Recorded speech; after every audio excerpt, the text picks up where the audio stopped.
We are living in an age of entrepreneurship. Most of the net new job growth in the USA in the past few decades has come from high-growth startups. All of us, investors, managers, policymakers, and ordinary citizens, have an interest in creating the conditions that will foster entrepreneurship. Our future prosperity depends on it. There are probably more entrepreneurs operating today than at any time in history, thanks to profound changes in the startup landscape. New technologies like cloud computing are making it easier and cheaper to get started. New management methods like the lean startup are helping founders make better use of these capabilities. There has never been a better time to be an entrepreneur. If I had to summarize these changes in one phrase, it would be this one: the rentership of the means of production, turning Karl Marx's famous dictum on its head. In past eras, to build and operate a company of significant scale required dozens of stakeholders to give you permission. You needed access to capital, machinery, factories, warehouses, distribution partners, mass market advertising, and so on. Today, anyone with a credit card can rent all of these capabilities and more. What is significant about this development is that it enables more startup experiments than ever before. And make no mistake, a startup is an experiment.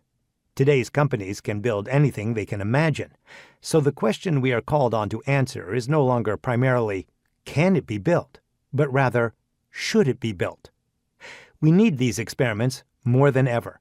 The old management tools pioneered by 20th century companies like General Motors relied on planning and forecasting in order to measure progress, assess opportunities, and hold managers accountable. And yet, who really feels that our world is getting more and more stable every day?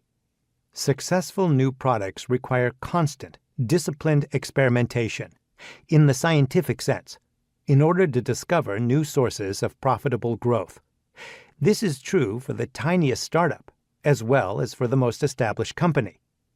Running lean provides a step-by-step blueprint to put these ideas into action. A business plan rests on a series of leap-of-faith assumptions, each of which can be tested empirically. Will customers want the product we're building? Will they pay for it? Can we provide a service profitably? And once we find customers, can we grow? Running lean lays out Ash's approach to breaking these assumptions down so that they can become the subjects of rigorous experiments.